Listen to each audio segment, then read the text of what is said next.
Welcome back to another episode of Infidelity Tales Lab. We're thankful for your continued viewership.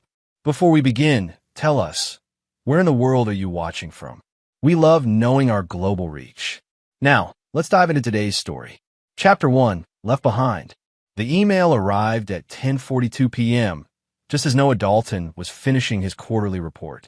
His daughter Zoe's birthday was tomorrow, and he'd already wrapped her gift, a vintage camera she'd been eyeing for months. Noah smiled, imagining her face when she opened it. As chief security officer for Meridian Technologies, Noah had spent the past decade building security systems that protected everything from corporate secrets to government facilities. His reputation was built on meticulous attention to detail and an uncanny ability to anticipate threats. These same traits had helped him build a comfortable life for his family in their suburban Chicago home. The email was from Russo's, Zoe's favorite Italian restaurant. Mr. Dalton, this is to confirm your wife's reservation for tonight at 7:30 p.m. for Party of 5. Thank you for choosing Russo's for your daughter's birthday celebration. Noah frowned. Tonight? There must be some mistake. He checked his calendar again. No dinner plans have been mentioned. He texted his wife, Melanie. Is there a dinner at Russo's tonight I don't know about? 20 minutes passed without a reply. Noah called home. No answer. He called Melanie's cell, straight to voicemail. Unease crept into his stomach as he gathered his things and headed home early. The house was empty when he arrived. Noah checked his phone again. Still no response from Melanie. He tried calling Zoe, but her phone went to voicemail too. Finally, he texted his mother, Patricia, who lived nearby and often joined them for family events. Mom, is there a dinner for Zoe tonight at Russo's? His mother's reply came quickly. It was a last-minute thing, just close family. Melanie said you were working late and couldn't make it. Noah stared at his phone in disbelief. He hadn't been told about any dinner. His own daughter's birthday celebration, and no one had bothered to include him. He poured himself a whiskey and opened Instagram. The first post in his feed was from Melanie, posted 15 minutes earlier, a photo of everyone gathered around a table at Russo's. Zoe was blowing out candles on a tiramisu, her favorite dessert. Melanie was there, his mother Patricia, Zoe's best friend Katie, and sitting next to Zoe, with her arm around his daughter's shoulders, was Renee Durant. Noah's hand tightened around his glass. Renee was his ex-girlfriend from college, before he'd met Melanie. They dated for 3 years and had once been serious. What was she doing at his daughter's birthday dinner? The caption read, "Perfect surprise birthday for our girl. So happy that Renee Durant could join us. Hashtag family time, hashtag birthday girl." Noah zoomed in on the photo. Everyone was smiling, glasses raised in a toast. They looked comfortable, like this wasn't the first time they'd all been together. His phone buzzed with a text from Melanie. Working late again? We're just finishing up at Russo's. Zoe's having a great time. Noah didn't reply. Instead, he searched through Melanie's recent posts and found 3 more photos from the past month where Renee appeared, including one from a weekend when Melanie had told him she was visiting her sister in Milwaukee. The pieces weren't just falling into place, they were crashing down around him. Noah opened his laptop and began digging deeper. As a security expert, he knew how to find digital footprints people thought they'd erased. Within an hour, he'd recovered deleted messages between Melanie and Renee discussing their plans to gradually introduce Renee into Zoe's life. Noah's always working anyway. One message from Melanie read, "He'll never notice if we're careful." By midnight, Noah had compiled everything into a single email, which he scheduled to send to Zoe's personal email the next morning at 9 a.m., her actual birthday. The subject line read, "What they didn't want you to know about last night." Noah took another sip of whiskey, the ice long melted. In the morning, his family would learn a fundamental truth about him that they seemed to have forgotten. Noah Dalton never overlooked a betrayal. Chapter 2, Paper Trails. The clock on Noah's nightstand read 7:13 a.m. when he heard the front door open. He'd been awake for hours, lying in bed with his eyes closed, planning his next move. He listened as Melanie crept up the stairs and slipped into the guest bathroom. The shower ran for 15 minutes before she finally entered their bedroom. "Morning," she whispered, assuming he was just waking up. Sorry I got in so late. Girls' night ran longer than expected. Noah sat up slowly. Girls' night? That's what you're calling it now. Melanie froze, one earring halfway to her ear. What's that supposed to mean? You know exactly what it means, Noah said calmly. How's Renee? The color drained from Melanie's face. She was just in town and wanted to say hello to Zoe. They've always had a special connection. You know that. No, I didn't know that. Just like I didn't know about my daughter's birthday dinner at Russo's last night. Noah, it was last minute. Mom suggested it, and you were working late. Stop lying, Noah said, his voice deadly quiet. I know everything, Melanie. The girls' trips to Milwaukee. The secret meetings. The plans you've been making with Renee. Melanie sank onto the edge of the bed. It's not what you think. It never is it? Noah stood and pulled on his robe. I'm taking Zoe to breakfast for her birthday. You can stay here and figure out what you're going to tell her when she checks her email. What did you do? Melanie's voice trembled. Noah checked his watch. In about 90 minutes, our daughter is going to learn that her mother has been lying to both of us. That her special birthday dinner last night wasn't last minute at all. It was planned 2 weeks ago, specifically to exclude me. Noah, please. I've already called my lawyer. I'll be staying at the Marriott starting tonight. Noah pulled a small wrapped package from his dresser drawer. This is for Zoe. I was going to give it to her myself, but considering the circumstances, you can pass it along. Melanie started crying. You don't understand. Renee came back because... I don't care why she came back. Noah cut her off. What I care about is that my wife and mother conspired to cut me out of my daughter's life. That stops today. As Noah headed for the shower, his phone buzzed with a text from Patricia. Noah, I hope you're not upset about last night. Melanie said you were busy, and you know how Zoe loves surprises. Noah took a deep breath. His mother had always favored Melanie, the daughter she never had, but this betrayal cut deeper than he'd expected. He didn't reply to the text. Instead, he sent an email to his assistant. Cancel all meetings for the week. Family emergency. By 8:30 a.m., Noah was waiting outside Zoe's favorite breakfast spot. At 8:45, his phone buzzed again. Zoe had received his email. The screenshots of conversations between Melanie and Renee, the planning that had gone into excluding him, the lies they'd told. His daughter now had evidence of all. Zoe's car pulled into the parking lot at 8:58. She got out, her face tear-streaked but determined. When she saw Noah, she ran to him and threw her arms around his waist like she used to do when she was little. Dad, I swear I didn't know, she sobbed. Mom told me it was last minute and that you couldn't make it. I would never have gone if I'd known they didn't invite you. Noah held his daughter tightly. I know, sweetheart. This isn't your fault. Why would they do this? And why is Renee suddenly everywhere? Mom said they reconnected through a mutual friend, but in your email... Let's talk inside, Noah said gently. It's your birthday. Let me buy you breakfast, and I'll explain everything I know. Over Belgian waffles and coffee, Noah laid out what he'd discovered. Renee hadn't randomly reconnected with Melanie. They'd been in contact for months. Renee had moved back to Chicago 3 months ago and had been seeing Melanie regularly since then. But why all the secrecy? Zoe asked, pushing her food around her plate. If they're just friends. I don't think they're just friends, Zoe. Noah handed her his phone, showing her a screenshot he'd held back from the email. A text from Renee to Melanie. Soon we won't have to hide anymore. I've waited 20 years to have you back in my life. I'm not going to lose you again. Zoe's eyes widened. Mom and Renee? But that doesn't make any sense. Mom's not. People aren't always who we think they are, Noah said quietly. Your mother and I got together right after I broke up with Renee in college. I never knew they had any connection before yesterday. As they finished breakfast, Noah's phone exploded with notifications. Melanie had called 17 times. Patricia had left 5 voicemails. Even Renee had texted, Noah, we need to talk. This isn't what you think. Noah silenced his phone and focused on his daughter. What do you want to do now, birthday girl? The day is yours. Zoe wiped her eyes. I want to go home and pack a bag. Can I stay with you at the hotel? I can't face Mom right now. Of course, Noah said, squeezing her hand. We'll figure this out together. What Noah didn't tell Zoe was that he'd already begun laying the groundwork for what came next. The betrayal wasn't just personal. It was systematic, calculated, and cruel. And Noah Dalton wasn't a man who forgave betrayal. Not ever. Chapter 3. Deeper Deceptions. The Marriott suite felt impersonal, but Noah had made it as comfortable as possible for Zoe.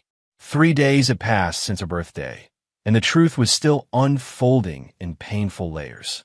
Melanie had finally stopped calling and had resorted to emails, long, desperate attempts to explain. Noah had read each one carefully, saving them to a folder labeled evidence. The story she told was complicated. She and Renee had been together in high school, before Noah had ever met either of them. When Renee left for college across the country, they'd broken up. Melanie had met Noah 2 years later, never mentioning her past with Renee. According to Melanie, running into Renee again after 20 years had awakened old feelings, but she claimed she hadn't acted on them. They were just reconnecting as friends.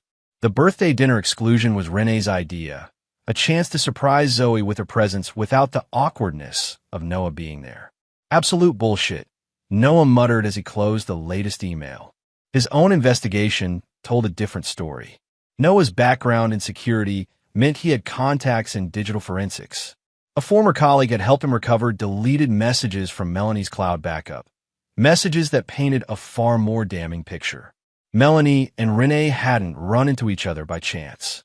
Renee had tracked Melanie down deliberately, and their relationship had become physical almost immediately. Even worse, Noah discovered that his mother had known about their past all along. Patricia had never approved of Noah dating Renee in college, calling her too ambitious and not family-oriented enough.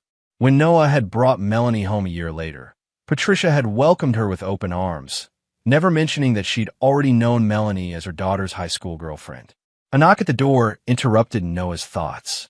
Zoe entered with 2 cups of coffee from the lobby cafe.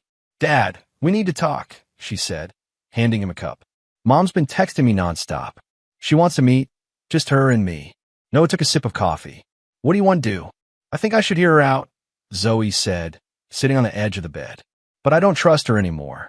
"That's a terrible thing to say about your own mother, isn't it?" "Trust is earned," Noah replied. "And once broken, it's nearly impossible to restore. Whatever you decide, I'll support you." Zoe nodded, tears welling in her eyes. "There's something else. I found old photos on Grandma's Facebook page from before I was born. There's one of Mom at her high school graduation, and Renee is standing right next to her. They look close, really close. Mom's been lying about when they met." "I know," Noah said gently. "I found those too. Were you going to tell me?" "When the time was right. You've had enough shocks for 1 week." Zoe wiped her eyes. "I feel like my whole life has been a lie. Was Mom ever even happy with you? With us?" Noah pulled his daughter into a hug. "I believe she was Zoe. But people change, or maybe they don't change enough. Your mother and I had good years together. You're proof of that." What Noah didn't say was that he'd uncovered something far more disturbing in his investigation. A draft email in Melanie's account to a lawyer outlining her desire to file for divorce and seek full custody of Zoe when she turned 16, which would have been 2 years ago. The email was dated 5 years earlier, indicating Melanie had been planning her exit long before Renee's reappearance. For reasons Noah couldn't determine, Melanie had never sent the email or filed for divorce. But the document existed, saved in her drafts folder, updated periodically over the years. The most recent edit was 6 months ago, around the time Renee had returned to Chicago. Noah's phone buzzed with a text from his lawyer. "Discovery complete. You're not going to like what we found. Meeting tomorrow at 10. "Dad," Zoe's voice pulled him back to the present. "Do you think you and Mom can ever work this out?" Noah looked at his daughter, so hopeful, so desperate to believe her family could be saved. But Noah knew better. Some betrayals ran too deep, persisted too long, involved too many conspirators. This wasn't just about Melanie and Renee. It was about 20 years of lies, manipulations, and hidden agendas. "I don't think so, sweetheart," he said honestly. "But that doesn't mean you won't have a family. It'll just look different than it did before." As Zoe headed to the bathroom to shower, Noah opened his laptop and typed a new email to his lawyer. "Tomorrow works. Also, I need everything you can find on Rene Durant's financial situation for the past 5 years. Focus on real estate transactions and business ventures. Something doesn't add up. Noah had built his career on identifying security vulnerabilities, finding the weak points in seemingly impenetrable systems. Now he was applying those same skills to dismantling the elaborate deception his family had constructed around him. And like any good security expert, he wouldn't stop until he'd exposed every flaw, every backdoor, every hidden threat. The betrayal had started with a birthday dinner, but Noah was beginning to suspect it went much, much deeper than that. Chapter 4. Following the money. The conference room at Wilson & Associates had the sterile, expensive feel of all high-end law firms. Noah sat across from Daniel Wilson, his attorney for the past decade, as stacks of documents and financial reports covered the mahogany table between them. "It's worse than we thought," Daniel said, sliding a folder toward Noah. "Melanie has been systematically moving money for years. Small amounts, nothing that would trigger any alarms, but consistent. She's built up a separate fund of nearly $300,000. Noah flipped through the pages. The transfers had started 8 years ago, regular withdrawals of $500 to $1,000, always deposited into an account Noah had never known existed. "Can she do this legally?" Noah asked. "It's a gray area," Dana replied. "You're in a community property state, so technically, half of all marital assets belong to each of you. But the secretive nature of these transfers, combined with the evidence of her long-term exit strategy, could potentially be seen as financial infidelity by the courts." Noah nodded, moving to the next folder. "And Rene? What did you find there?" Daniel's expression turned grim. "That's where things get interesting. Rene Durant returned to Chicago specifically to open a new branch of her design firm. The primary investor? Archer Development Corporation. My mother's company," Noah said quietly. "Exactly. Patricia Dalton, through Archer Development, provided $1.2 million in startup capital to Rene 6 months ago. The paperwork lists it as a business investment, but the terms are unusually favorable to Rene." Noah leaned back in his chair, the pieces falling into place. "So my mother funded my ex-girlfriend's return to Chicago, knowing full well about her history with my wife. And neither of them thought I deserved to know. There's more," Daniel continued. "The location Rene leased for her business is owned by a shell company that traces back to Melanie. She bought the building 3 years ago through a separate LLC. The rent Rene is paying goes directly to Melanie, not to your joint accounts." Noah closed his eyes briefly, absorbing the magnitude of the deception. When he opened them, his expression was resolved. "What do we do now?" Daniel laid out the options. They could file for divorce immediately, using the evidence of financial deception and infidelity. They could confront Melanie, Patricia, and Rene with what they discovered. Or they could continue gathering evidence while Noah positioned himself more advantageously. "If it were me," Daniel advised, "I'd go with option 3. The more prepared you are, the better position you'll be in when this becomes public. And Noah, there's something else you should know." Daniel pushed a final folder across the table. Inside was a deed to a lakeside property in Michigan, a 3-bedroom cottage on Lake Michigan that Noah had never seen before. The property had been purchased in Melanie's name 5 years earlier, using funds from her secret account. The deed listed 2 owners, Melanie Dalton and Rene Durant. "They've owned property together for 5 years," Noah said, his voice dangerously calm. "This isn't a recent reconnection. This has been going on for years." "Appears that way," Daniel agreed. "And I'd bet my license that your mother knew about it too." Noah gathered the documents and stood up. "I need to adjust my strategy. This isn't just about divorce anymore. I want them to feel exactly what they've done to me." "Noah," Daniel warned, "I understand you're angry, but this isn't anger, Daniel. This is clarity." Noah tucked the files into his briefcase. "For years, the 3 women I trusted most have been plotting behind my back, stealing my money, lying to my face, and manipulating my daughter. I'm not just going to walk away. I'm going to dismantle everything they've built on these lies." That evening, Noah met Zoe for dinner at a quiet restaurant far from the usual haunts. She looked tired. The past week had taken its toll. I talked to Mom today, she said, picking at her salad. She admitted that she and Renee knew each other in high school, but she denies they've been, together since then. She says they only reconnected recently. Do you believe her? Noah asked gently. Zoe shook her head. Not really. There were too many pauses, too many careful words. And when I asked about Grandma's involvement, Mom got defensive right away. Said I was making connections that weren't there. Noah decided it was time for partial honesty. Zoe, I've discovered some financial irregularities. Your mother has been setting aside money for years. Money from our joint accounts that she never told me about. Why would she do that? People usually hide money when they're planning to leave, Noah said carefully. I think your mother has been considering divorce for a long time. Tears welled in Zoe's eyes. Then why stay? Why pretend everything was fine? Noah had been asking himself the same question.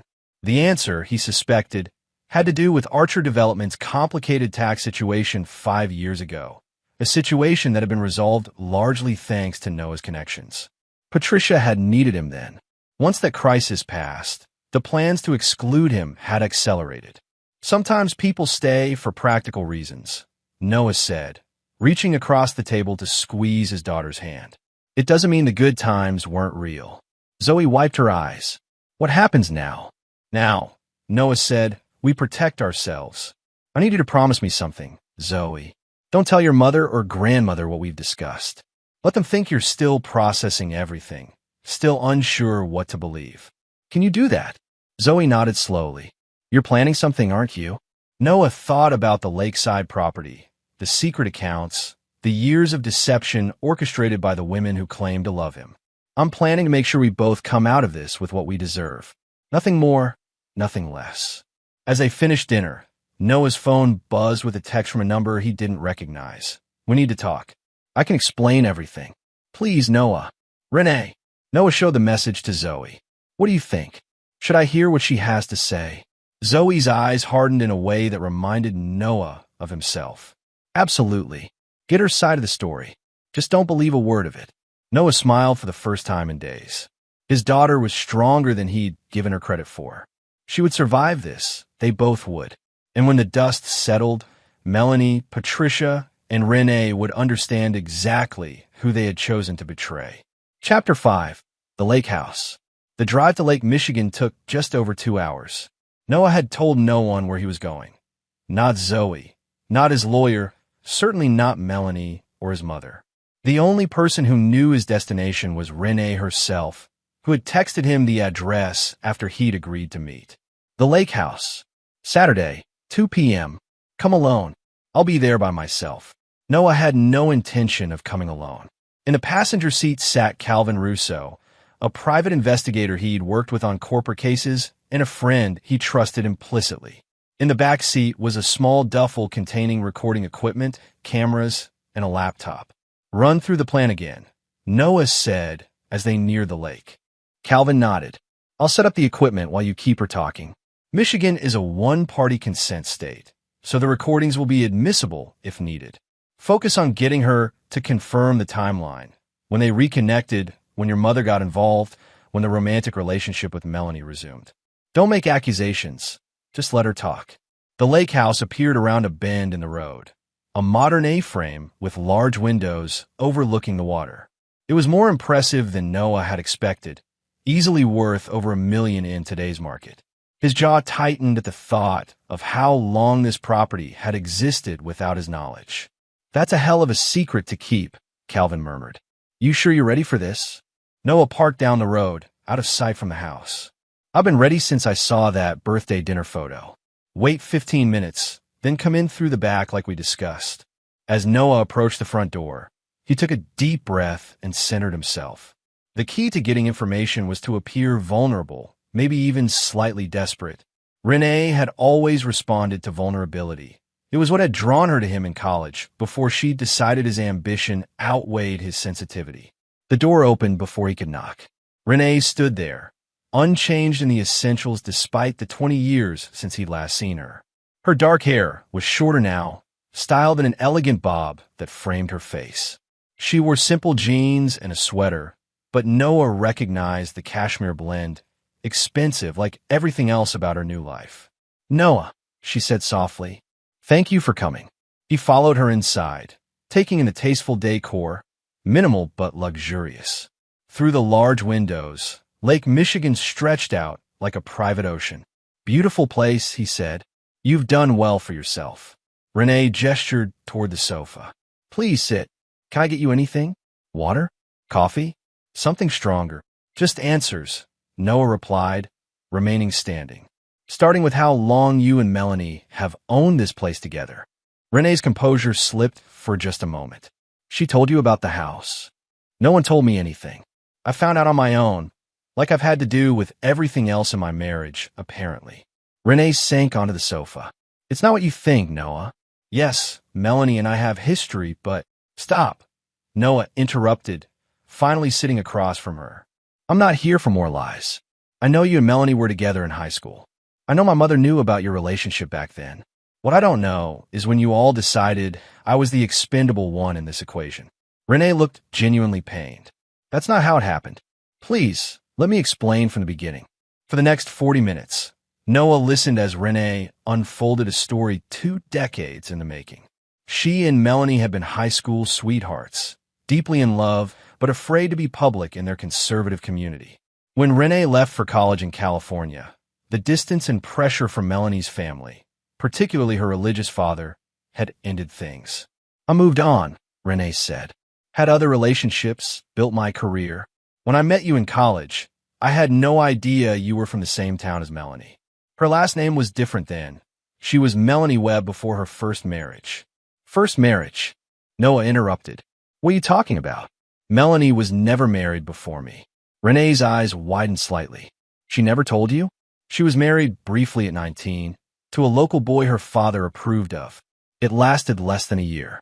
Noah absorbed this new deception, adding it to the growing list. Continue. According to Renee, she'd recognized Melanie's name when Noah first mentioned his new girlfriend, but had convinced herself it was a coincidence. It wasn't until Noah brought Melanie to a department party that Renee confirmed it was the same person. We agreed not to tell you about our past, Renee admitted. It seemed unnecessary, ancient history, and you were so happy, so in love with her. So you just happened to date me after dating my future wife, and neither of you thought that was worth mentioning. Noah's voice was ice. It was wrong, Renee acknowledged. But at the time, it seemed like the kindest choice. The story continued. Renee and Noah broke up for reasons unrelated to Melanie. Noah and Melanie got married. Renee moved to New York, then London, building her design firm. Years passed without contact. 5 years ago, I returned to the States for my father's funeral, Renee explained. Melanie was there. We talked for hours after the service. She told me she wasn't happy, that she felt trapped. We exchanged numbers, started talking again as friends. In the lake house, Noah prompted. Renee hesitated. That was a complicated decision. Melanie had inherited money from her grandmother. She wanted to invest it somewhere Noah, couldn't touch it. I was looking for property in Michigan for weekend retreats for my team. It made sense to go in together. As business partners, Noah said flatly. At first, yes, but over time, our feelings resurfaced. Nothing physical happened until earlier this year, I swear, when Patricia offered to fund my Chicago expansion. Wait, Noah interrupted. My mother approached you about expanding to Chicago? Renee nodded. She knew about the lake house. Melanie had told her. She suggested Chicago would be a good market for my business, offered the investment capital. I had no idea she was manipulating all of us. Noah finished. The back door opened quietly, and Calvin slipped inside, giving Noah a subtle thumbs up to indicate the recording equipment was in place. Who's that? Renee stood up, alarmed. A friend, Noah said calmly. I thought it was only fair to bring someone, since I doubt you're really alone here. On cue, a floorboard creaked upstairs. Renee's face flushed. Noah, I can explain. No need, he said, standing. I think we're done here. I have what I came for. As Noah headed for the door, Renee caught his arm. What are you going to do? Noah looked down at her hand until she removed it. Something I should have done years ago. See clearly.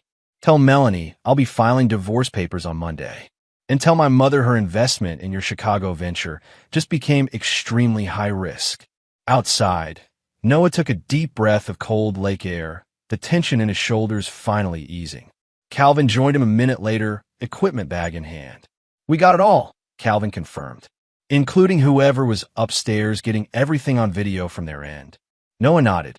"Good. I need copies of everything by tonight." As they walked back to the car, Noah glanced back at the lake house one last time. Through an upstairs window, he caught a glimpse of a figure watching him. Not Melanie as he'd expected, but his mother, Patricia. The final piece clicked into place. This wasn't just about Melanie returning to an old flame or Renee reclaiming lost love. This was about Patricia orchestrating the perfect exit for the daughter-in-law she'd always preferred to her own son.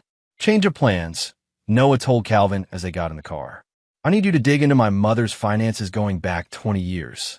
Every transaction, every investment, every piece of property. There's something bigger happening here, and I'm going to find it." Calvin raised an eyebrow. "You sure you want to go down that road? Family finances can get ugly." Noah started the car, his resolve hardening into something unbreakable. "They stopped being family the moment they excluded me from that birthday dinner. Now, they're just opponents who don't realize the game has already started." As they drove away from the lake house, Noah's phone buzzed with a text from Melanie. "Where are you? We need to talk before this goes any further." Noah didn't reply.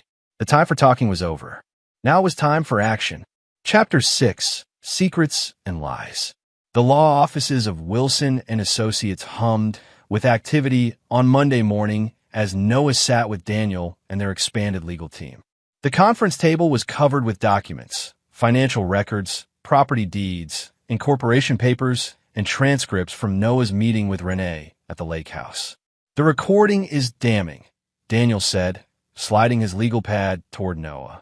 "Renee admits to the long-term deception, the property co-ownership with Melanie, and your mother's involvement in orchestrating her return to Chicago. Combined with the financial evidence, we have more than enough for the divorce proceedings." Noah nodded, reviewing Daniel's notes. "And my mother's finances?" The newest member of the team, a forensic accountant named Lydia Park, pulled up a spreadsheet on her tablet. Patricia Dalton's financial history shows a pattern of unusual decisions, particularly regarding Archer Development.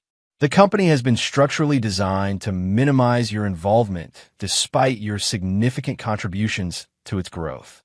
Meaning that while you were saving the company from tax problems 5 years ago and bringing in major security contracts through your connections, Patricia was quietly restructuring ownership to dilute your potential inheritance." Lydia scrolled through several documents. She's been transferring shares to a trust, the beneficiaries of which include Melanie and, surprisingly, Renee Durant. Noah's jaw tightened. "My mother put my ex-girlfriend in her will before we even broke up?" "The initial trust creation dates back 22 years, Lydia confirmed. "Renee was added as a beneficiary 20 years ago, right around the time you started dating her in college. The percentage allocated to her has increased over time, with significant adjustments made 5 years ago and again 6 months ago." The room fell silent as Noah processed this information. 20 years of manipulation, with his mother at the center of it all. Patricia hadn't just known about Melanie and Renee's past. She'd been actively working to bring them back together for decades. "So let me get this straight," Noah said finally. "My mother knew Melanie in high school as Renee's girlfriend. For some reason, she decided Melanie was the one who should be with me instead. She introduces us after my breakup with Renee, encourages our relationship, watches us get married and have Zoe. Then, 5 years ago, she decides to reverse course and bring Renee back into the picture, funding her return to Chicago and facilitating her reunion with Melanie." "That appears to be the case," Daniel confirmed. "The question is why the change in strategy?" Noah stood up and walked to the window, looking out at the Chicago skyline. "Because 5 years ago, I saved Archer Development from collapse. My mother needed my security expertise and connections to keep her company afloat during that IRS investigation. Once that crisis passed, I became expendable again." "That's cold, even for family business," Lydia commented. "Patricia Dalton has always played the long game," Noah said, turning back to the room. What I still don't understand is why Melanie would go along with it. She had to know this would explode eventually. Daniel cleared his throat. About that, the investigator found something else you should see. He pulled up an email on his laptop and turned it toward Noah. This was sent from Patricia to Melanie 3 months ago, right around when Renee moved to Chicago. The email was brief but devastating. Everything is in place. Noah will never find out about Zoe unless we tell him. The final test results confirmed what we suspected. Once Renee is established here, we can move forward with our original plan. Noah read the message twice, his blood running cold. What does she mean? Noah will never find out about Zoe. The room grew uncomfortable as the lawyers exchanged glances. Finally, Daniel spoke. Noah, we think, based on this email and other communications we've intercepted, that there may be questions about Zoe's paternity. The world seemed to tilt sideways. That's not possible. Zoe is my daughter. She looks like me. She thinks like me. And we should confirm that with testing, Daniel said gently. But the timing is suspicious. Melanie became pregnant shortly after you two started dating, which was right after she reconnected with her father at his retirement party, a party that Renee also attended, according to social media posts from that time. Noah sank back into his chair, his mind racing. Could Zoe not be his biological daughter? Was that the secret Patricia had been holding over Melanie all these years? The leverage that had kept her in a marriage she'd been planning to leave? I need to know, Noah said firmly. Arrange the testing immediately. But this doesn't change anything about my relationship with Zoe. She's my daughter, regardless of biology. Daniel nodded. Of course. In the meantime, how do you want to proceed with the divorce and the other issues? Noah's expression hardened. We move forward as planned. File the divorce papers today. Include everything we've discovered about the financial deception, the property ownership, all of it. But keep the paternity question private for now. Zoe has been through enough. As the meeting concluded, Noah's phone lit up with a text from Zoe. Grandma wants me to come stay with her for a few days. Says she can explain everything. Should I go? Noah considered his options. Letting Zoe go to Patricia's would be risky. His mother was a master manipulator. But it might also be an opportunity to learn what story they were planning to tell. Your choice, sweetheart, he texted back. Whatever you decide. Remember what we discussed about keeping our conversations private. Zoe's reply came quickly. I'll go. Maybe I can find out what they're hiding. Love you, Dad. Noah smiled despite everything. His daughter was sharp, resilient, and fiercely loyal, all qualities he'd helped nurture in her. Whether she was biologically his or not, they were connected in ways that mattered more than DNA. As Noah left the law office, his phone rang with a call from Melanie. After a week of avoiding her, he decided it was time to hear what she had to say. Noah, Melanie's voice was strained. Please tell me you haven't filed yet. We need to talk first. There's nothing left to talk about, Noah replied calmly. I know about the lake house. I know about your history with Renee. I know my mother has been pulling strings for decades. What I don't know is why you went along with it. Melanie was silent for a moment. It's complicated, Noah. More complicated than you can imagine. Patricia has leverage over both me and Renee. What kind of leverage justifies 20 years of lies? The kind that could destroy lives? Melanie whispered. Including Zoe's. Please, meet me tonight. Let me explain in person. Noah thought about the paternity question hanging over his head. Fine. The Meridian Hotel Bar, 8 p.m. Public place, no scenes. Thank you, Melanie said, relief evident in her voice. I'll be there.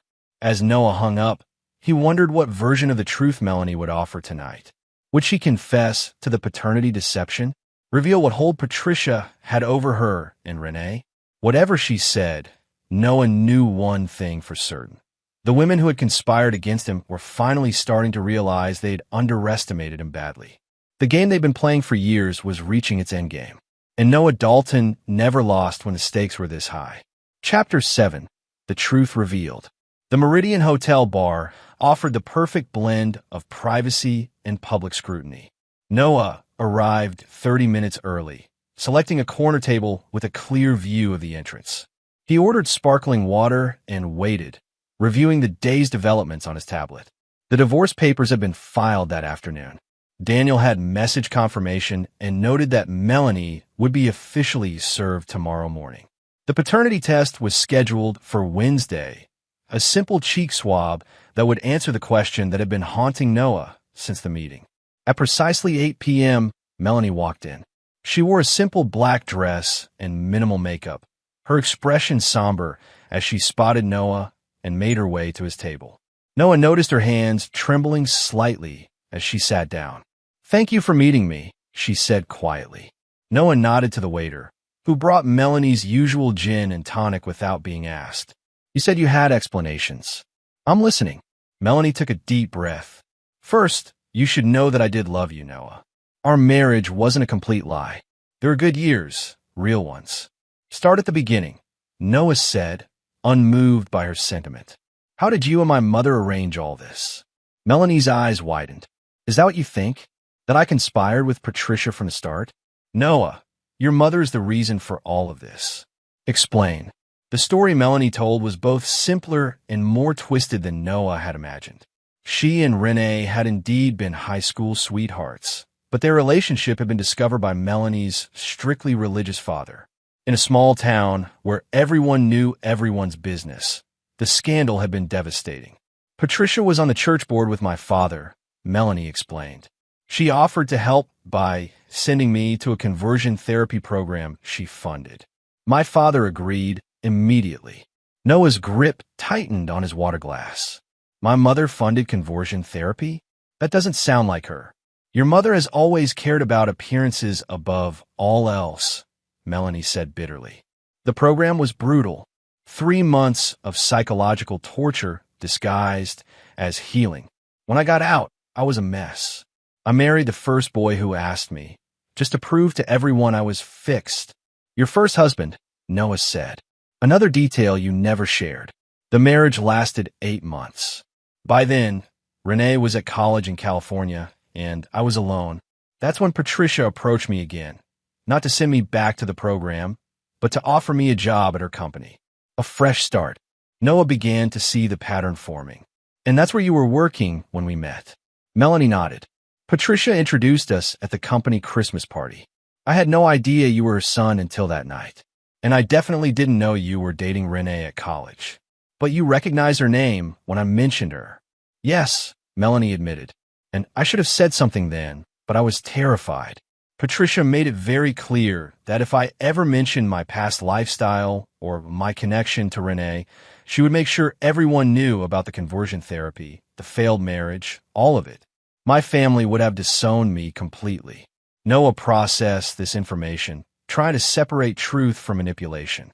"So you married me without telling me any of this? Had Zoe? Built a life on lies?" Tears formed in Melanie's eyes. "I did love you, Noah. That part wasn't a lie. But yes, the foundation was built on secrets I was too afraid to share. And 5 years ago, what changed?" Melanie looked down at her untouched drink. "Patricia found out I'd been in contact with Renee again.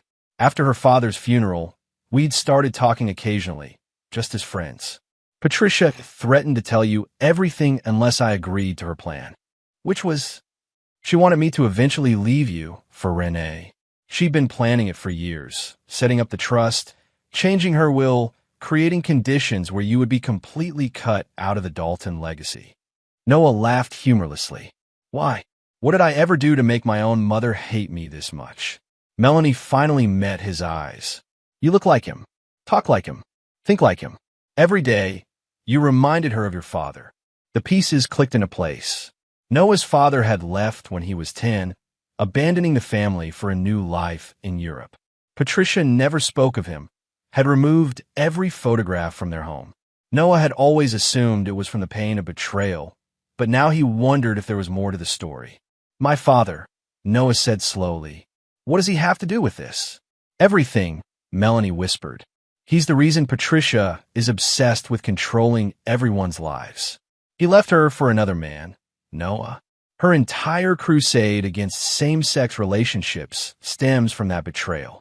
When she discovered Renee and me in high school, it triggered something in her, a chance to fix what she couldn't fix in her own marriage." Noah sat back, stunned. His father's abandonment had shaped his entire childhood, but he'd never known the true reason. And Zoe? That email mentioned something about me never finding out about her. Melanie's face paled. You've seen the emails. Then you know Patricia has been blackmailing me about Zoe for years. Is she mine? Noah asked directly, his heart pounding. Biologically, Melanie looked pained. I don't know for certain. There was an incident at a party right before you, and I got serious. I'd gone back home for my father's retirement. Renee was there. We both got drunk. It was just one night, and then I was with you. When I found out I was pregnant, I truly didn't know. And my mother figured it out. Melanie nodded. She arranged a secret DNA test when Zoe was a baby, took a strand of her hair and something of yours. She never told me the results, just held it over me as insurance that I would never leave. Until Renee came back, and suddenly Patricia's plan changed. She wanted me to leave you for Renee, to complete her twisted narrative about history repeating itself. Noah's mind raced, connecting dots across 2 decades of manipulation. The birthday dinner, excluding me, was a test, seeing if you and Renee could maintain the deception, if Zoe would accept Renee in her life. Yes, Melanie admitted. It was Patricia's idea. I never wanted to hurt you, Noah. I've been trapped in your mother's web for 20 years, too afraid to break free. As Melanie's story unfolded, Noah found himself torn between skepticism and a reluctant belief. The pattern of manipulation matched what he knew of his mother, the need for control, the obsession with appearances, the long-term planning. But Melanie was hardly an innocent victim. She'd made choices at every step, choices that prioritized her security over his right to the truth. I filed for divorce today, Noah said finally. You'll be served tomorrow. Melanie nodded, tears falling freely now. I expected that. I won't contest it, Noah. You deserve better than what I've given you. And Zoe, she should be with you, Melanie said. Whether she's biologically yours or not, you're her father in every way that matters. Patricia will try to use the paternity question to hurt you both, but I won't let her anymore. I'm done being her puppet. Noah studied Melanie's face, searching for deception. Why tell me all this now? Why not years ago? Because I was a coward, Melanie admitted. And because Patricia still has the power to destroy people. She's threatening Renee's business, my reputation, even Zoe's future. But seeing what this has done to you, what I've done to you, I can't continue. Whatever happens next, you deserve to know the truth. As they parted ways outside the hotel, Noah was struck by the realization that for the first time in their marriage, Melanie might actually be telling him the truth. The question was, what would he do with it? His phone buzzed with a text from Zoe at Grandma's. Something weird is happening. She keeps taking calls in private and looking worried. Also, Renee is here. They don't know I can hear them talking. We'll update when I learn more. Noah texted back a brief acknowledgement, then called Daniel. We need to accelerate our timeline, he said without preamble. My mother knows something's happening. We need to secure the evidence before she can destroy it. I'll file the emergency motions first thing tomorrow, Daniel promised. What about the paternity issue?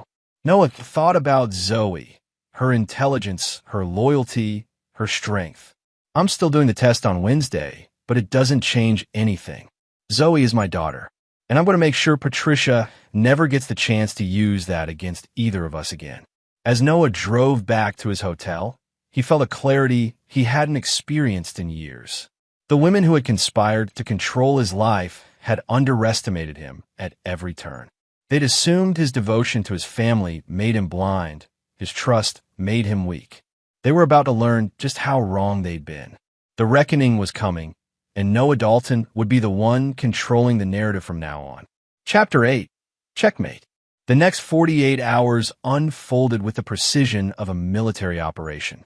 Noah had spent his career identifying vulnerabilities in systems, and now he was exploiting every weakness in the elaborate deception his mother had constructed.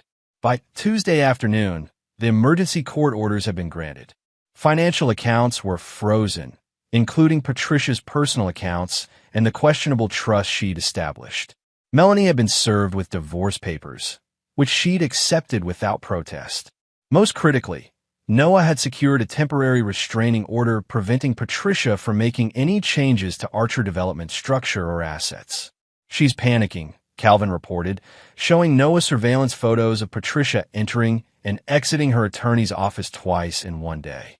Our sources say she's trying to liquidate assets, but the freeze caught her by surprise. She can't touch anything significant without court approval now. Noah nodded, reviewing the latest updates on his tablet. And Renee, clearing out of her Chicago office, told her staff she's dealing with a family emergency and may be relocating the business. Looks like she's preparing to cut and run. Not before we get what we need from her, Noah said, sending a quick text to Daniel to accelerate their deposition request. Wednesday morning brought the paternity test, a simple, clinical procedure that took less than 5 minutes. Noah had explained everything to Zoe the night before, assuring her that regardless of the results, nothing would change between them. "You're my dad," she'd said firmly. "A DNA test can't change 20 years of you being there for me." Noah had hugged her tighter than usual, amazed at her resilience. "The results won't be back for a few days. Until then, keep playing along with your grandmother. The more she thinks she's in control, the better position we'll be in." By Wednesday afternoon, Noah's plan had advanced to its next phase. Using the evidence gathered from the lake house recording and financial investigations, Daniel had secured a meeting with Patricia's attorneys, ostensibly to discuss settlement terms for the divorce. Noah insisted on attending, knowing his presence would throw his mother off balance. The meeting was set for 3 p.m. at Patricia's lawyer's offices, an old-school firm that had represented Archer Development for decades.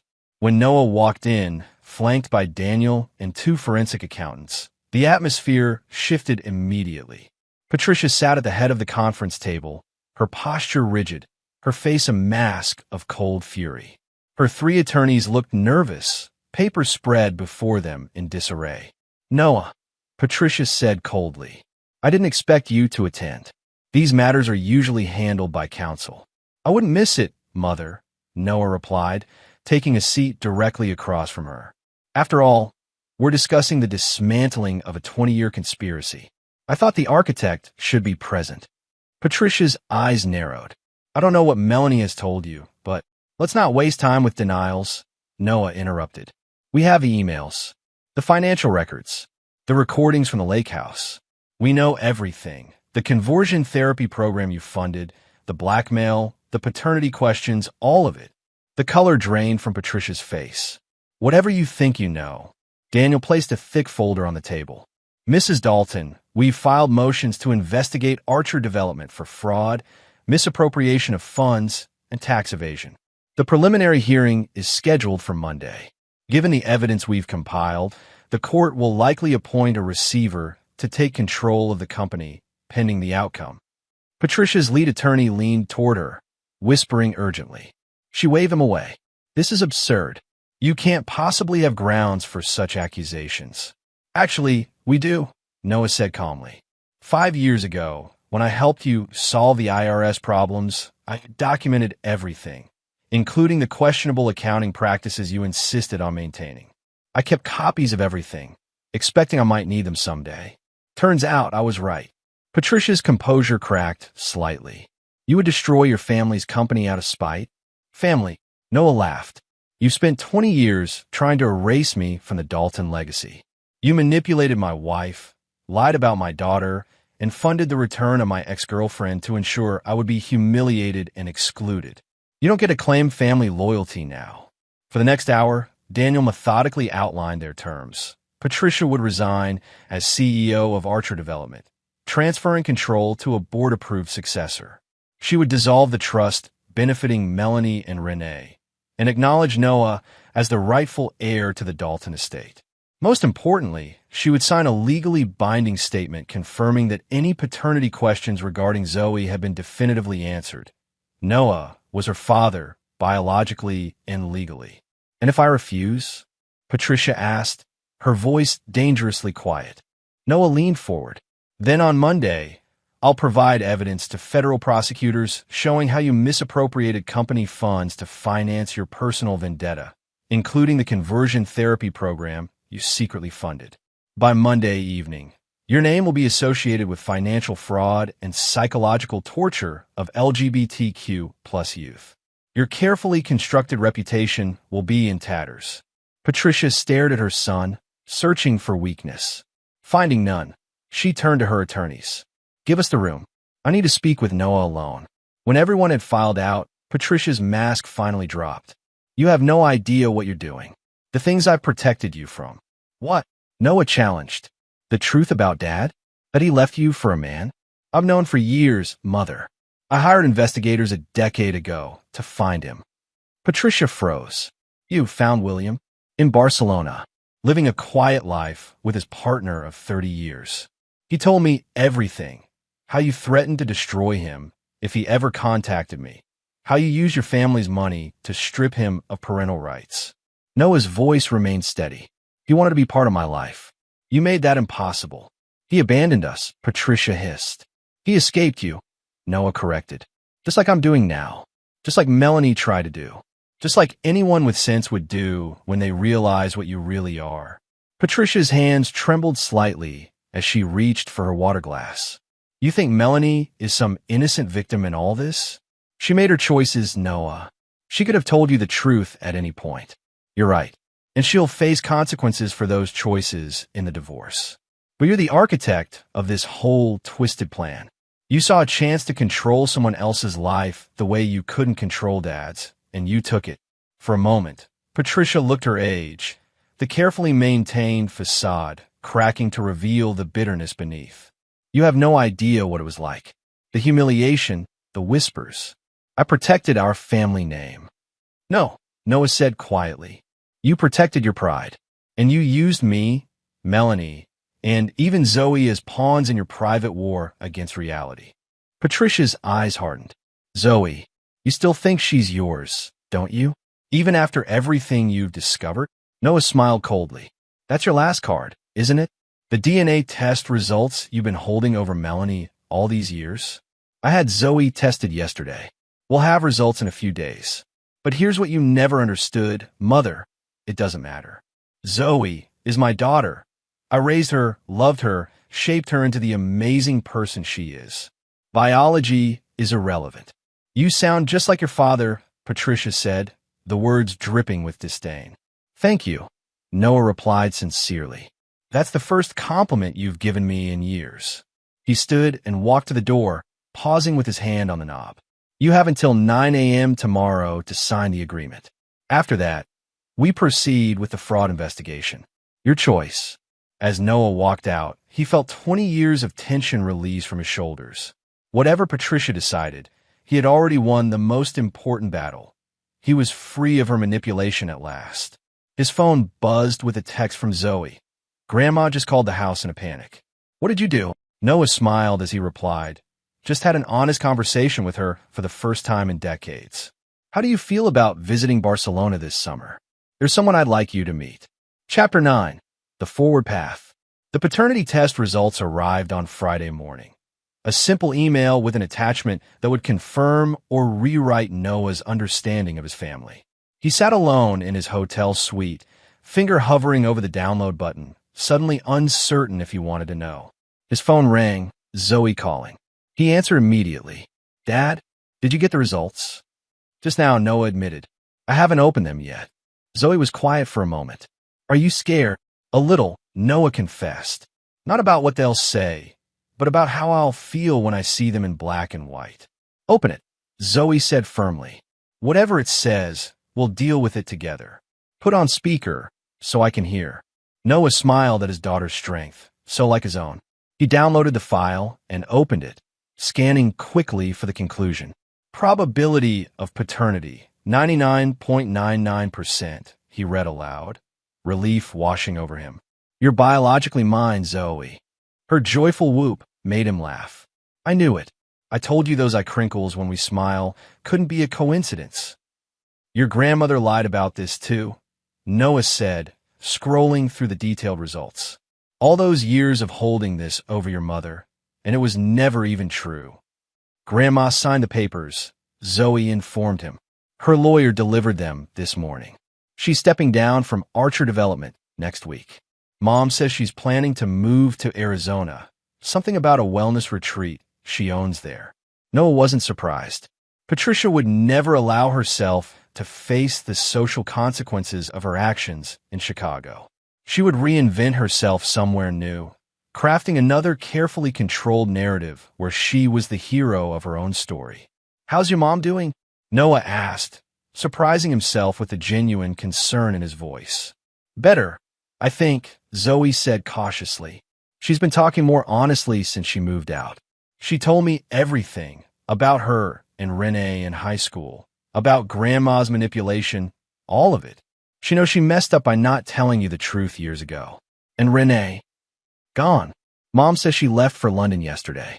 Apparently, she's selling her Chicago business and cutting ties with Grandma completely." Noah had expected as much. Renee had always been pragmatic. Once she realized Patricia's protection had evaporated, there was no reason to stay. "Dad," Zoe continued, her voice growing serious. "What happens now? With you and Mom, I mean." Noah sighed, considering his answer carefully. "The divorce will proceed. Too much has happened, too many lies told, for us to go back. But seeing the lengths your grandmother went to manipulate all of us, it helps me understand some of your mother's choices, even if I can't forgive them entirely. So you'll be civil?" "More than civil," Noah promised. "We'll be conscientious co-parents. Your mother made serious mistakes, but she was also a victim of your grandmother's schemes. I won't punish her beyond what's already happening." The relief in Zoe's voice was evident. "That's really mature, Dad." Noah laughed. "Don't sound so surprised. I can be reasonable when people are honest with me. Speaking of honest, are we really going to Barcelona this summer?" "If you want to," Noah said, smiling at her excitement. "Your grandfather would love to meet you. He's been waiting a very long time." After finishing the call with Zoe, Noah received an email from Daniel confirming that Patricia had signed all the necessary documents. The transition at Archer Development would begin next week, with Noah temporarily stepping in as acting CEO until a suitable replacement could be found. As evening fell, Noah packed up his hotel room. He found a comfortable condo downtown, not far from Zoe's university and close enough to the office for convenience. A fresh start in a place that held no memories of betrayal. His phone buzzed with a text from Melanie. "Just heard about the test results. I'm so relieved, Noah. I know you won't believe me, but I truly didn't know." Patricia's manipulation went deeper than either of us realized. Noah considered not responding, but something compelled him to write back. "I believe you.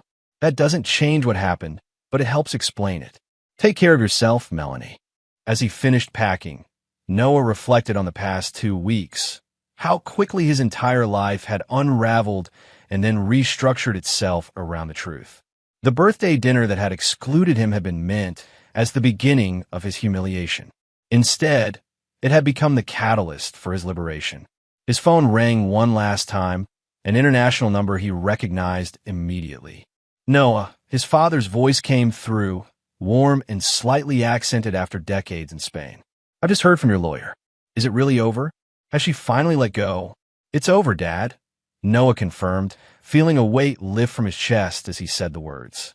"Patricia is out of Archer Development, out of my life, and soon out of Chicago entirely. And Zoe, my granddaughter." Noah smiled at the wonder in his father's voice. "She's excited to meet you. She has your eyes, according to the photos you sent, and definitely your stubbornness." William Dalton laughed, a sound Noah had gone too many years without hearing. "The Dalton legacy I'm actually proud to pass down. Noah, I can't tell you what this means to me. After 30 years of Patricia's walls between us." "I know, Dad," Noah said quietly. "I understand better than ever what she was capable of. But that's finished now. We make our own path forward." After they hung up, Noah stood at the hotel window, looking out at the Chicago skyline. In the reflection, he could see himself clearly, no longer the man who had been betrayed and excluded, but someone stronger, someone who had faced deception and emerged victorious. The birthday dinner that was meant to begin his removal from his daughter's life had instead catalyzed the dismantling of 20 years of manipulation. His mother, his wife, and Renee had all underestimated him. Assuming his trust made him blind, his love made him weak. They had forgotten a fundamental truth about Noah Dalton. He never overlooked betrayal, and he never left a threat unaddressed. The dinner invitation they had forgotten to extend had ultimately invited their own downfall. Noah picked up his bags and took one last look around the hotel room. Tomorrow would bring new challenges, rebuilding Archer development, strengthening his relationship with Zoe, reconnecting with his father. But for the first time in years, he would face those challenges without the shadow of Patricia's manipulation hanging over him. Some might have called his response to the birthday dinner exclusion an overreaction. Noah knew better. It had been exactly the response needed to uncover 2 decades of lies and finally set him free. As he walked out of the hotel into the crisp evening air, Noah Dalton smiled. The women who had tried to write him out of the story had instead made him the author of their downfall. It was, he had to admit, a far more satisfying ending than they had planned. And there you have it. Another story comes to an end. What did you think? I'd love to hear your thoughts in the comments below. If you enjoy this story, consider joining our community by subscribing. It means the world to us. For more stories like this one, check out the recommended videos on screen. And I'll see you there.